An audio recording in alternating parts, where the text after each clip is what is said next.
Guy tells us that the lives of the ones who are not citizens are less important to the state, and this is exactly our problem, because as a democratic state, we are obligated to everyone that is in our border, especially if it's a large part of the community, like Amir showed you. So, few points of rebuttal. First, he tells us that even if their situation will be better than today, it's not good enough. Why?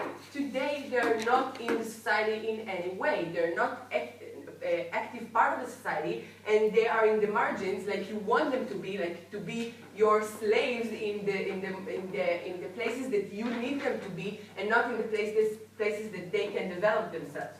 Secondly, he said that the army has goals and he needs to achieve them. So first we say that the army today is already a professional army. So people go there for those reasons of like financial reasons and stuff like this.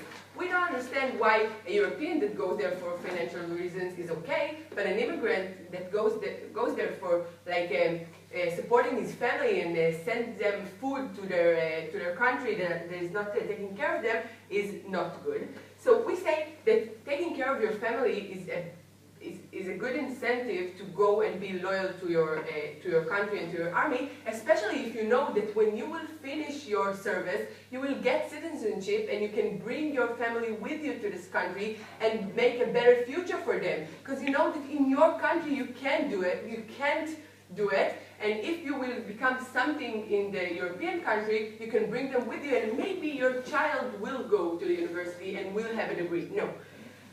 Then about the arm race, I didn't really understand, but he said that we will have like an easier decision to go into war. So like first government showed you, it's not that the whole army will be of immigrants, and there will be people there that care about their lives, and we think that you should care about the life of the immigrants also, so you will understand not to go to war. So two main clashes in this debate. Why is it necessary, why is the mechanism necessary to protect our democracy? And secondly, the influence of military service on the immigrants and on the society.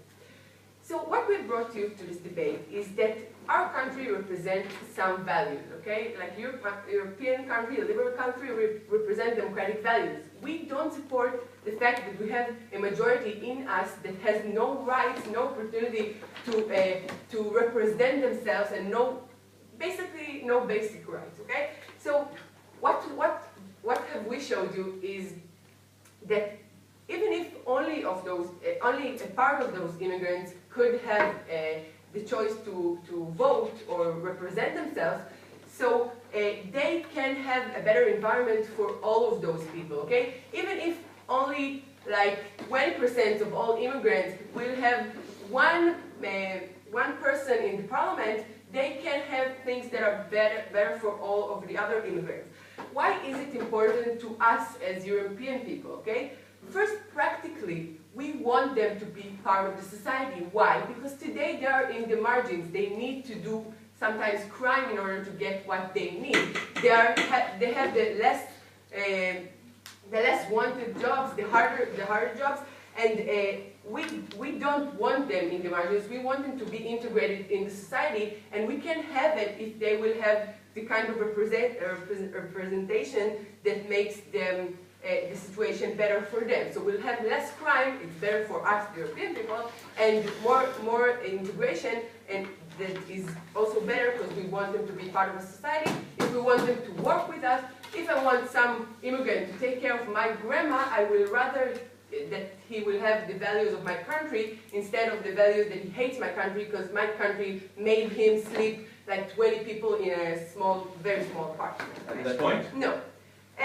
Secondly, the values, okay? It's important to us as Europeans to have the right values, the values that we believe in. We don't believe in eliminating right of a person because I want him to work in my country. If I'm a liberal person, I believe that also the immigrant has rights and should be considered in my whole consideration stuff. First.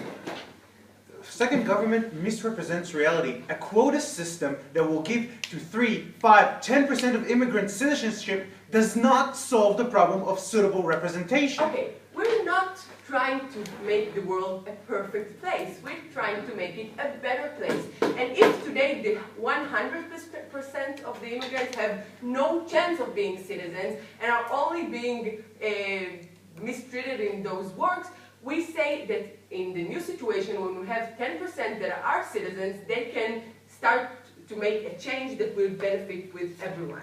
So deal with that. Okay, no. The influence of the military service. First, government tells us that there will be more loyalty and more integration. We agree with that. We think that even if you just put one person, especially in this age, in a group of people, it influences his social identity, okay? His own goals. And more specifically, if you put him in a risk zone, like when he's risking his life, and his only opportunity is to be treated by his European friends, so this kind of connections are not being made in the local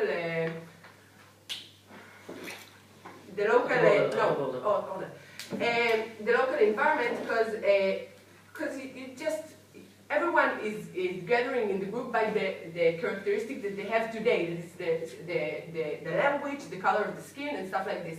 In the field, you don't have this differentiation. The guns shoot everyone, the black people and the white people, the same, okay? So that first op tells us it will alienate them from the country. So we say no, because under your situation, no one gets nothing. And under our situation that you agreed with, they get pension, they get the right to vote, and they get all kinds of benefits that make them want to be part of our society and not be alienated. What have we shown you? That we need them to be part of our society according to our democratic values and according to the practical circumstances that are made in the country. Thank you.